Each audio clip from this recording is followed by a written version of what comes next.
Bonjour Yann. Bonjour. Merci d'accueillir les Malouins dans la course. Nous sommes à nouveau à la Trinquette sur le spot magnifique et on va en profiter de celui-là parce que quelle vue incroyable sur les bassins avec un petit rayon de soleil comme ça.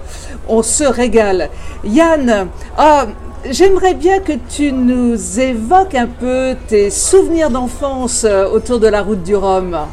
Les souvenirs d'enfance, c'était à l'époque où j'étais à l'école de voile. On avait été invité par l'organisation à faire des régates dans les bassins. Et du coup, on avait fait de la planche à voile dans les bassins de la route du Rhum. Et ça, c'est pour moi un souvenir impérissable. La première baignade dans les bassins aussi, c'était assez rigolo. Et on avait beaucoup... pour des yeux d'enfant, c'était l'occasion de voir la course de l'intérieur pour la première fois un petit peu et de faire partie de la fête. C'est un souvenir impérissable. Est-ce que ça te faisait déjà vibrer et te donner l'envie de devenir le marin que tu es aujourd'hui ? Alors moi, la course au large, c'est pas forcément quelque chose qui m'a fait vibrer. Les voyages, par contre, ça me fait vibrer. Les bateaux qui partent et qui traversent des océans, ça me parle beaucoup, peut-être plus que la course au large.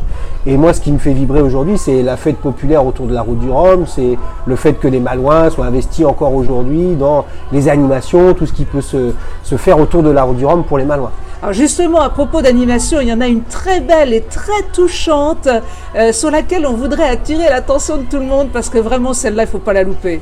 C'est ça, c'est vrai que d'édition en édition, il y a des choses qui se font, qui marchent.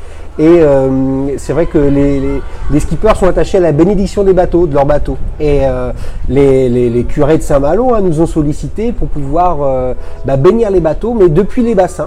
Pour la première fois depuis l'eau, et on va naviguer avec mes voiliers traditionnels dans les bassins, à la fois dans le bassin Vauban, dans le bassin du Guintrouin et dans l'avant-port de manière simultanée le 1er novembre autour de 15h, et 3 curés des 3 paroisses de Saint-Malo viendront bénir les bateaux dans les 3 bassins de manière simultanée, et suite à ça, une procession religieuse sera organisée au départ de l'esplanade Saint-Vincent jusqu'à la cathédrale de Saint-Malo. Voilà une belle tradition qui porte bien haut les cœurs. Ça me rappelle la belle bénédiction aussi de cet été à Solidor. Oui. C'est vraiment des jolis moments, pleins d'émotions qu'il faut vivre ensemble. Certainement, même au-delà du côté religieux, je pense que c'est des choses qui soudent aussi une communauté autour des bateaux, et c'est très intéressant, c'est très sympa. Oui. Merci beaucoup Yann, nous ne manquerons pas cette très belle manifestation. Merci beaucoup, à très bientôt. Merci.